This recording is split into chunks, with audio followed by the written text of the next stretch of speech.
Mira stood at the bottom of the attic stairs with a small flashlight in her hand and a folded cloth in her pocket. The house was quiet in a way it had never been before. After Aaron died, the rooms did not feel the same. The kitchen clock still ticked, but it sounded louder. The hallway felt longer. Even the air seemed to hold its breath. Mira had spent days sorting drawers, folding clothes, and putting away little things that carried his touch. Yet one place remained untouched, the attic. Aaron had always said the attic was just old farm items and dusty boxes. He would say it with a casual voice, like it did not matter. Mira believed him because she wanted to. They had been married for 12 years, and most days were simple. He worked, she worked, they ate dinner, they talked about bills, weather, and neighbors. But there were moments that never fit. Some evenings Aaron came home later than expected, smelling faintly of dry grass and earth.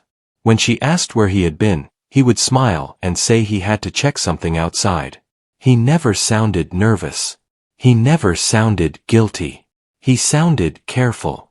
Mira placed her palm on the wooden rail of the staircase. The rail was smooth from years of use, yet she could not remember Aaron ever going up there in front of her. That thought made her swallow hard. She told herself not to make stories in her head. She told herself this was only cleaning. The attic was simply the next task. The house needed order, and she needed something to do with her hands so her mind would not fall into the same dark hole every night. She climbed slowly. Each step creaked like an old voice. Dust rose in tiny clouds as she pushed the attic door open. A dry smell drifted out, a mix of old wood, stale air, and something else. Hay.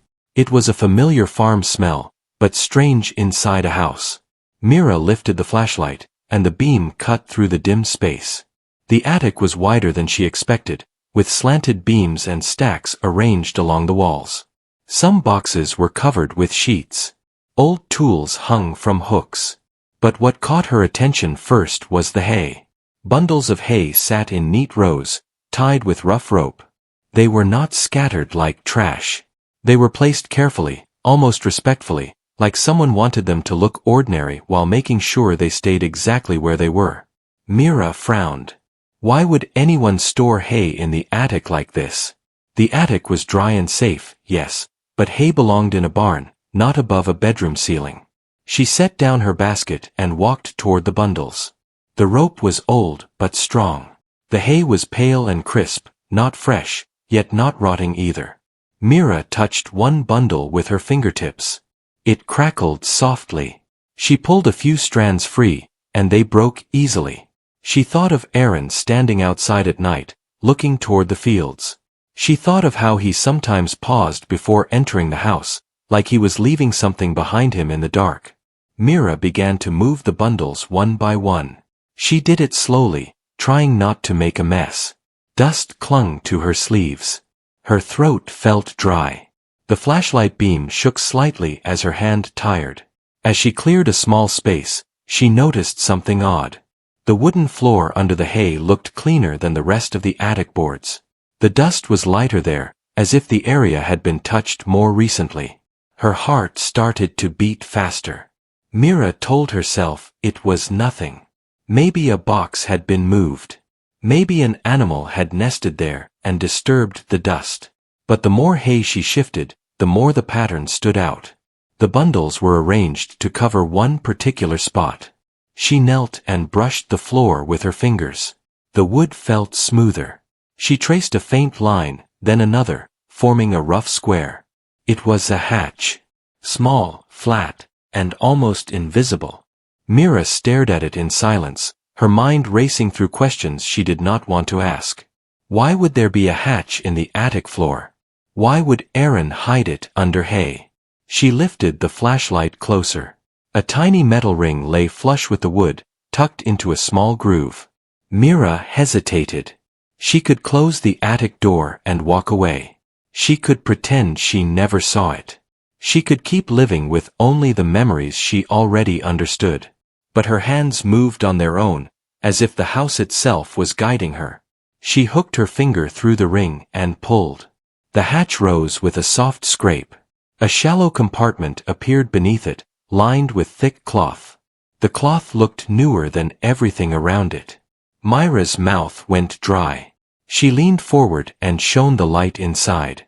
There were objects wrapped carefully in smaller pieces of fabric. Not junk. Not random. These were stored like they mattered. Myra reached in and lifted the first bundle. It was heavy for its size. She unwrapped it slowly, revealing a leather notebook. The cover was worn but clean, like it had been held many times. On the front, in neat handwriting, a single word was written: truth. Myra's fingers tightened around the edges. She opened the notebook carefully. Inside were pages filled with dates, notes, and short lines. Some lines were lists. Some were descriptions. Some looked like reminders. The writing was Aaron's. Myra recognized the way he formed his letters, the way his pen pressed harder at the start of a sentence. She turned a few pages, and her eyes widened. There were names she did not know. There were places nearby written with detail, like directions. There were small drawings of landmarks and roads. There were notes about times. It did not read like a personal diary. It read like a record of something he had been tracking for a long time. Myra felt a strange chill, not from fear, but from the shock of realizing she had lived beside a secret she never saw. Beneath the notebook were envelopes tied together with a piece of string. Myra lifted them out and placed them on the floor beside her. The string was knotted tightly, like Aaron wanted to make sure nothing slipped out. Myra untied it. Her hands trembled, not because she was weak, but because she could feel her life shifting in small, steady steps. Inside the envelopes were old photographs and folded letters. Myra picked up the first photo. It showed Aaron standing beside a small shed in the fields. He was younger in the picture, but not by much. His smile was different. It was not the polite smile he gave neighbors.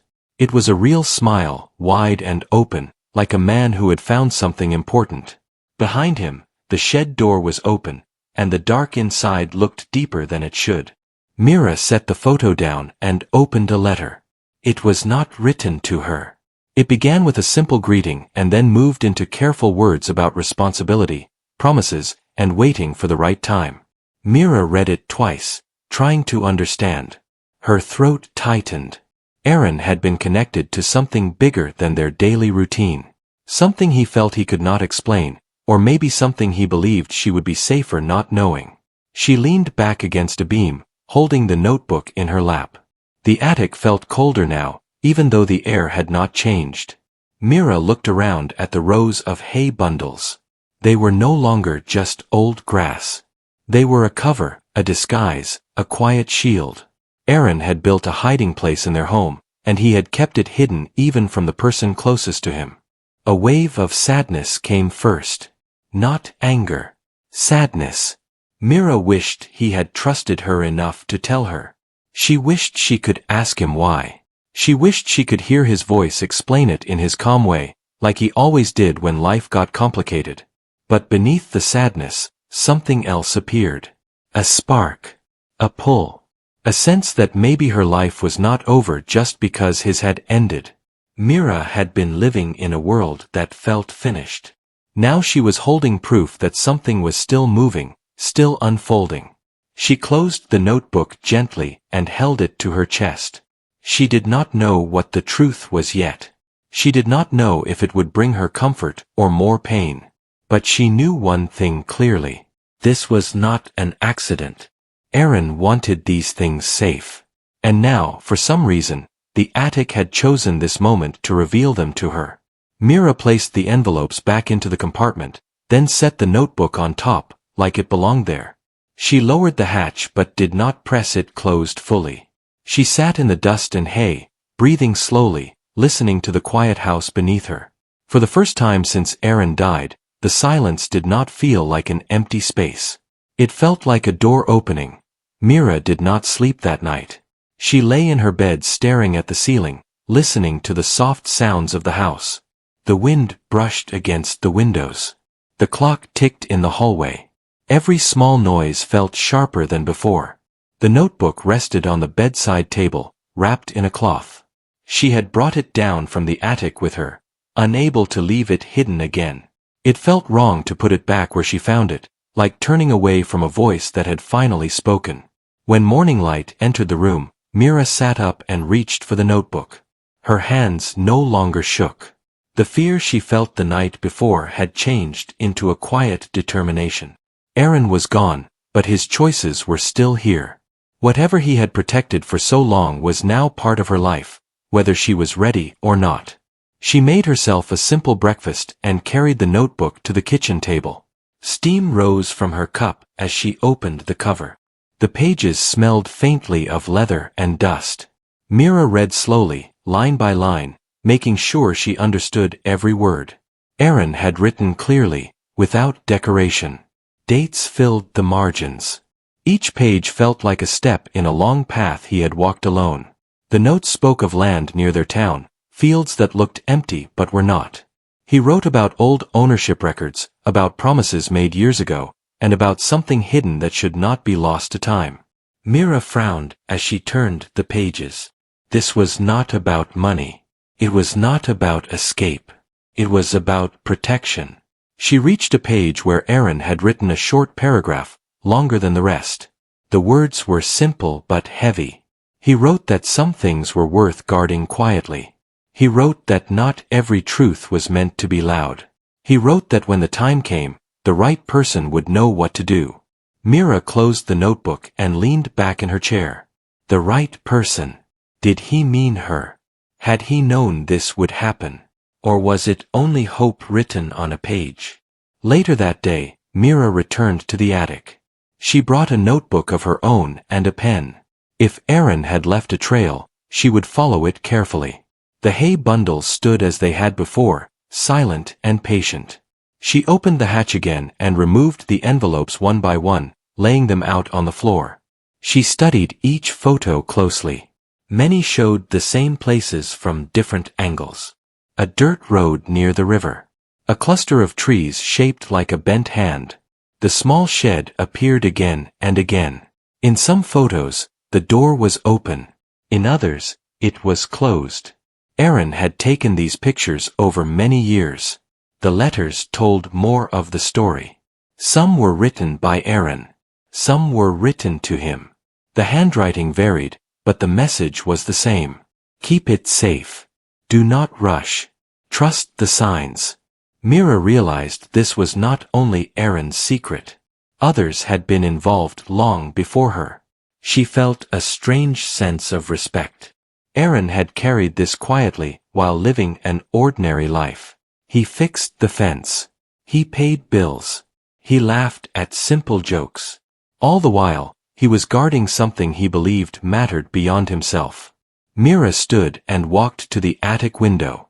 She pushed it open, letting fresh air in. From there, she could see the fields stretching out under the pale sky. Somewhere out there was the shed from the photos. Somewhere out there was the center of this mystery. By afternoon, Mira made a decision. She would go and see the place with her own eyes. Not to rush. Not to open anything. Just to stand where Aaron had stood. She put on her coat and drove slowly down the familiar road.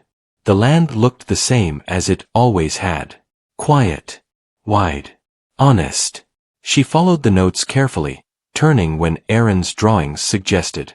When she reached the river bend, her breath caught. The trees were there, bent just like the photos. She parked and walked the rest of the way.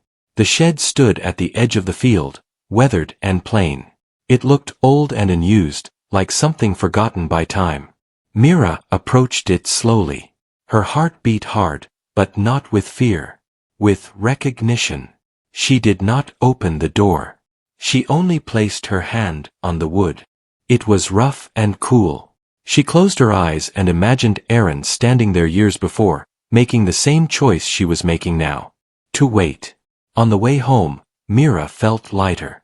She did not know the full truth yet, but she knew something important. Aaron had trusted the future. He had trusted that someone would care enough to continue what he started. That evening, Mira sat at her desk and opened her own notebook. She began to write. She wrote what she found. She wrote how she felt. She wrote questions she did not yet have answers for. This was no longer just Erin's story. It was becoming hers. As night fell, Mira placed Erin's notebook beside her own. Two lives connected by quiet pages. She looked around the house, no longer seeing it as a place of loss. It was a place of waiting, of meaning. The attic above her felt different now. Not heavy, not secretive.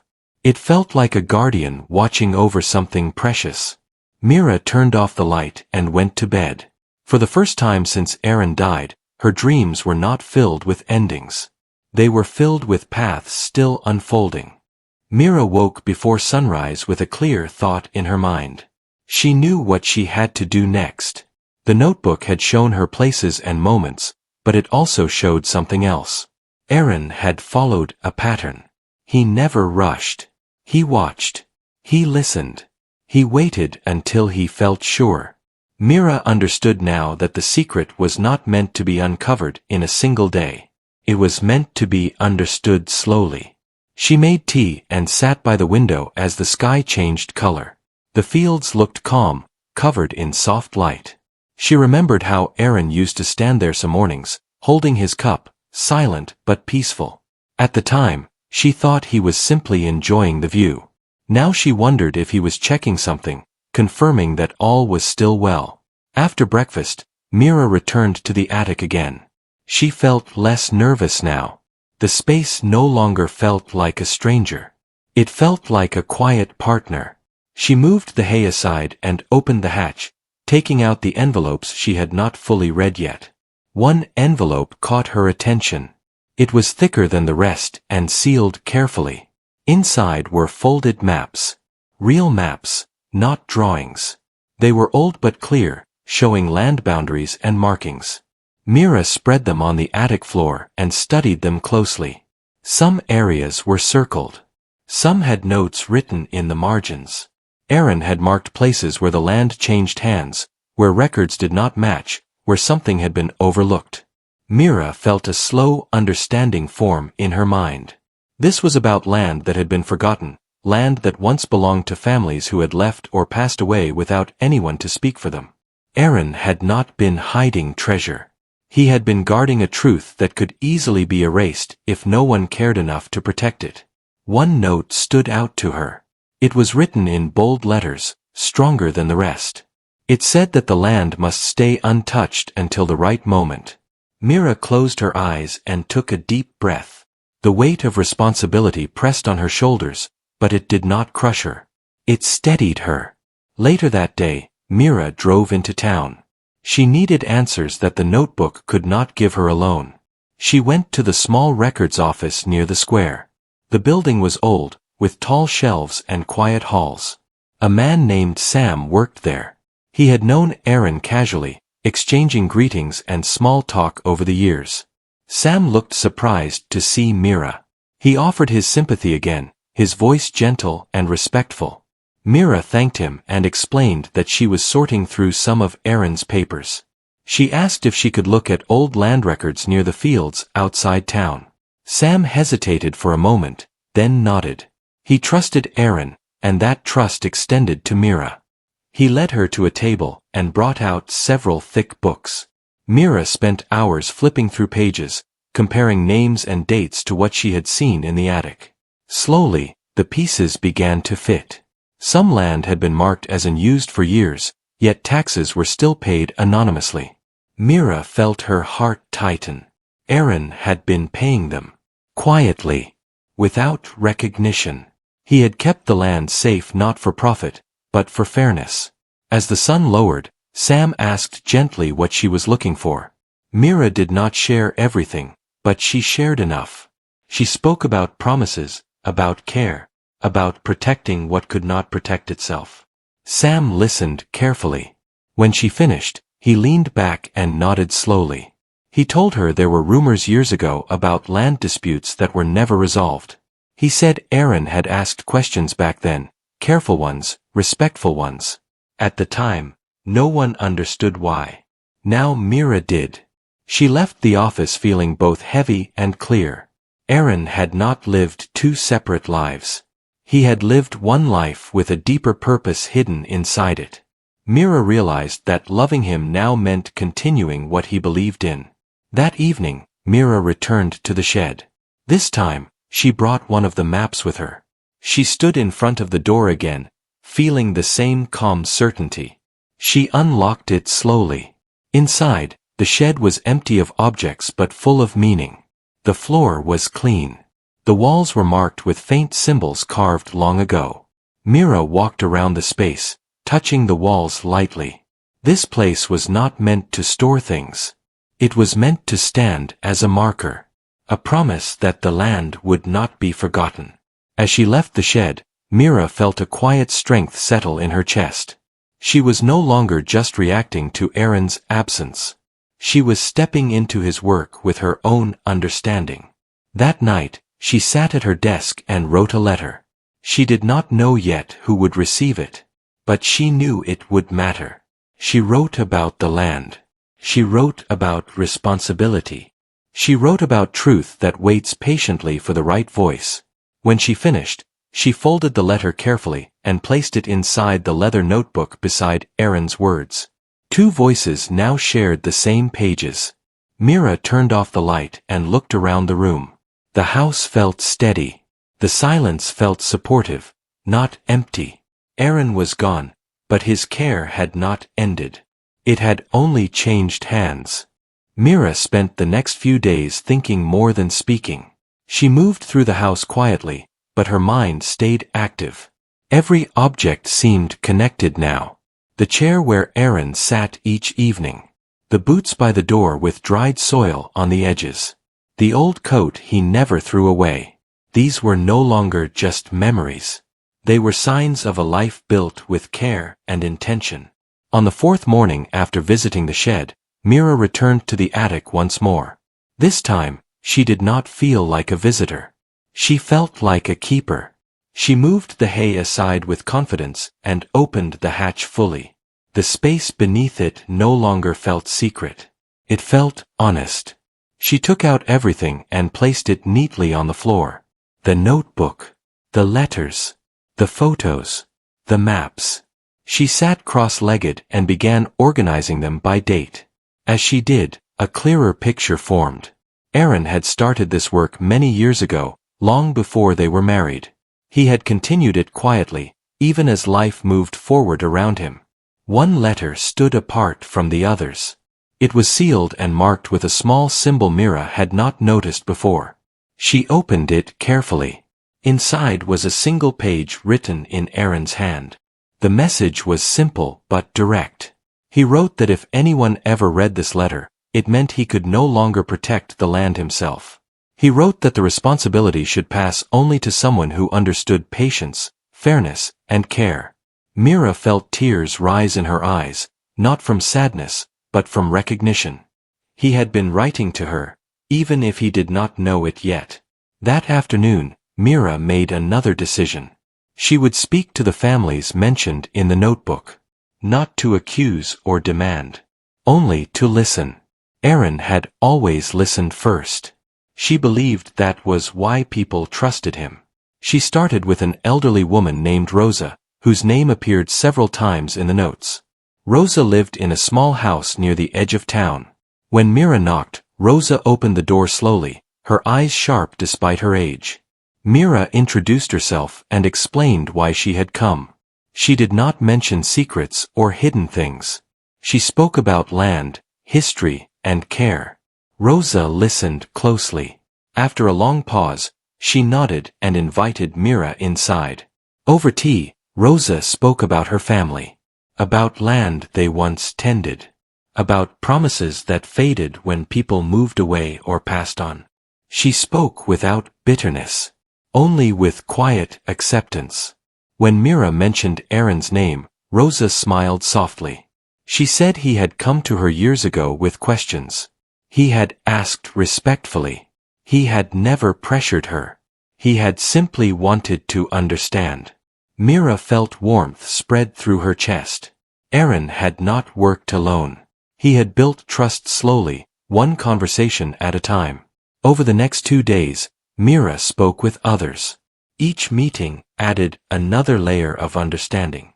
Aaron had acted as a bridge between the past and the present.